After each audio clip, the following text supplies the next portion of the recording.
Bisa? Bisa jadi tentara? Siapa yang di sini tentaranya Kristus? Angkat tangan. Tentara Kristus itu loyo, lemas, kurang makan. Enggak ya, tentara Kristus itu pejuang-pejuang. Kita ini tentara Kristus. Jadi gak ada yang loyo di sini kecuali tentara-tentaraan. Kalau kita tentara sungguhan, maka kita siap.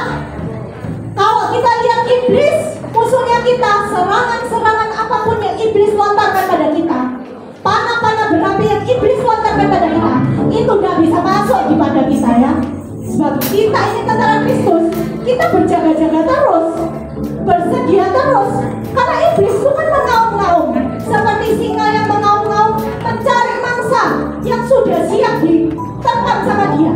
Jadi kalau kalian gak siap, gak ready, ya sudah diterkam sama iblis. Makanya kita jadi tentara, kita siap, kita siaga. Gak ada tentara yang gak lihat. Kita terus matanya lihat kanan kiri, mana ada musuh, kita yang harus cepat nembak duluan. Kalau enggak, kita yang ditembak duluan, kita mati. Kita jangan tewas di dalam kehidupan kita. Kita tidak tewas di dalam pelayanan kita. Ya, aku bukan tentara berkuda, tentara penembak, tentara berderang. Aku tidak bertembak,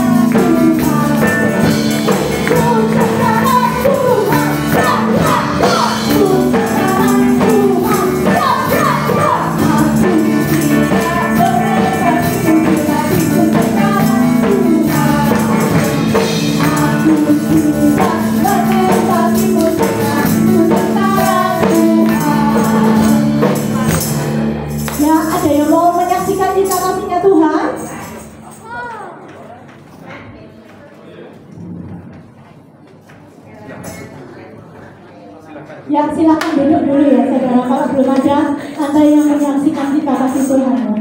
Kalau minggu lalu Anda sempat cerita tentang satu orang yang dari sebelahnya kok ikut Tuhan gitu ya. Baru-baru ini itu kan mamanya ya. Jadi mamanya itu mau ikut Tuhan, tapi anaknya ini belum mau ikut Tuhan. Tapi waktu kemarin hari Jumat itu tiba-tiba yang orang tim tante itu tergerak gitu ya. Karena anaknya ini kan sebenarnya dia masih keras hatinya. Tapi waktu itu dia tergerak, terus dia datang ke tempatnya Ibu Ningsi ini ya. Nah terus singkat cerita, anaknya ini mau terima Tuhan. Dan kemarin waktu hari Sabtu kita ada ibadah, anaknya ini ikut datang. Dan waktu kemarin ibadah, dia mau terima Tuhan ya. Dia mau ikut kita berdoa dan dia terima Tuhan. Puji Tuhan. Yang tante cerita minggu lalu, kita tidak pernah tahu siapa-siapa aja orang-orang yang Tuhan percayakan, Tuhan kirim kepada kita untuk kita tuh injili. Tapi kita ini kadang kita mikir gini ya, bagaimana caranya aku ini bisa dapat jiwa. Tapi kita ini jangan khawatir, jiwa itu loh kita ini gak usah cari. Tuhan itu yang akan kirim untuk kita itu layani. Kita cuma menyediakan hati. Kita cuma menyediakan hati untuk jadi bejana yang tersedia. Jadi Tuhan waktu mau bicara, Tuhan menemukan bejana yang siap untuk Tuhan pakai. Seperti itu ya. Puji Tuhan ya anak-anak ya.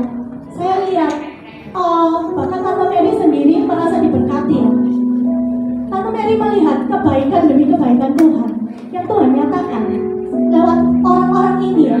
Walaupun mungkin orang lain yang percaya Tuhan, tapi Tante Mary ini sangat bersuka cita. Kenapa? Karena Tante Mary mengingat lagi bagaimana dulu Tante Mary diselamatkan, bagaimana Tuhan dulu menyentuh Tante Mary. Seperti itu ya.